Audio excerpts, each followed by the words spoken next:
Joining us from Washington, the Honorable Adam Schiff, member of Congress from the Burbank, Pasadena, Glendale area, ranking Democrat on the House Intelligence Committee. Congressman, thanks for taking the time.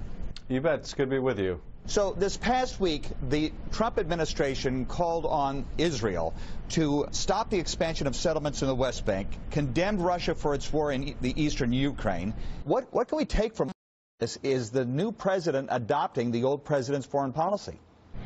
You know, they are surprising in some respects. I was very pleased, for example, to see Nikki Haley at the United Nations speak out so strongly in condemnation of this renewed Russian aggression in Ukraine and talk about how Crimea is now, will always be a part of Ukraine. That was very positive. You know, it was somewhat offset by an action the administration took in easing sanctions. It may be a small or technical fix, but nonetheless, I think sent a message in the other direction. But nonetheless, a powerful statement at the UN.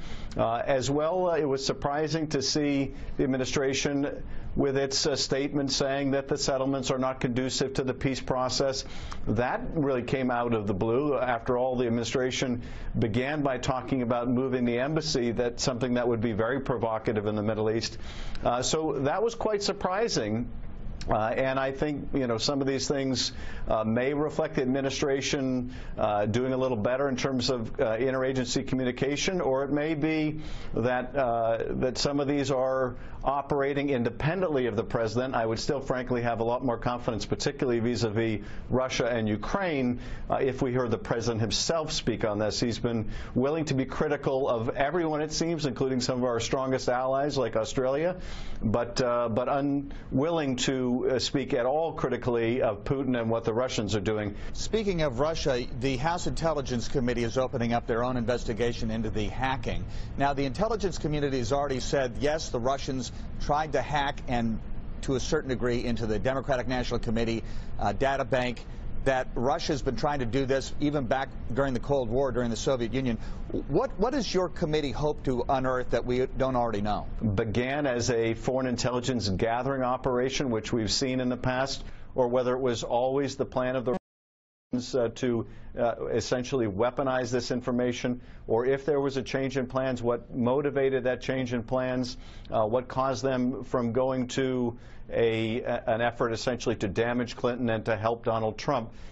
We also need to explore, were there connections to the Trump campaign? You were ahead of the curve, as was Senator Dianne Feinstein, ranking Democrat on Senate intelligence, with regard to this prior to the election. There's some concern, as we've been seeing Mike Allen reporting out of Washington, that many Clinton Democrats blame the Obama administration and President Obama for not coming out strongly prior to the election with the association of Russian hacking.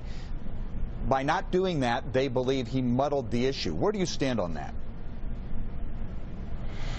Well, as you pointed out, back in September, Senator Feinstein and I did something really rare, which is we got out ahead of the administration, ahead of the intelligence community, at least in terms of what they were willing to say publicly, and we attributed this hacking, based on what we had been briefed, to the Russians. We thought it very important that the American people before the election know that a foreign adversarial power is trying to meddle in our affairs. We were urging the administration to do that. They were not yet willing to, and we went forward without them. Now, they followed in October with their own statement of attribution. I do think they should have gone out earlier, and they should have gone out more forcefully. Do you think it cost Hillary Clinton the election? Publicly. You know, I think a couple things, Conan. This was obviously a very close election in which you could say anything mattered that was significant. You could certainly say that Director Comey's intervention at the end mattered and was significant, potentially decisive. You could say, you know, where the campaign spent their money could have been decisive as well. So all these things could have been determinative. We'll never know whether any one of them was make or break point. But I will say this, and I think Democrats have to take responsibility, and not just the president, not just President Obama, and that is we did make public attribution. We, Senator Feinstein and I, and we ultimately the administration before the elections told the American people the Russians were responsible for this. And where we failed, I think, as a party was persuading the American people why they should care. And that, I think, is on us. And, you know, I do think think it's certainly on Donald Trump and the Republicans that supported him that Trump was inviting the Russians to hack, was welcoming it, was trumpeting it, but nonetheless, we knew this was the case, and we didn't persuade the American people that they ought to reject this candidate that was benefiting from Russian intervention. And finally, Congressman, you talked to the Los Angeles Times where you suggested that Democrats have to make sure they don't get caught up in the radicalization of the party's message when it comes to Donald Trump. And I think you're referring to what happened at Berkeley when there was a riot, when an alt-right speaker was denied access to actually speaking on that campus. Explain, what did you mean by that? Well, we've seen an incredible outpouring of concern, alarm, which has been mobilized into energy and activism, which I think is extremely positive and has been almost uniformly positive. And frankly, it's borne a lot of good fruit in the sense that you now have senators like Murkowski and Collins rethinking their support and ultimately concluding they shouldn't support some of the nominees like Betsy DeVos. And I think that's very positive, and I think they're helping steel the Senate for the fight over the Supreme Court seat. But I do worry when I see divisions growing up among Democrats because this president is so polarizing. He is the most, I think, polarizing president we've had, certainly in my memory.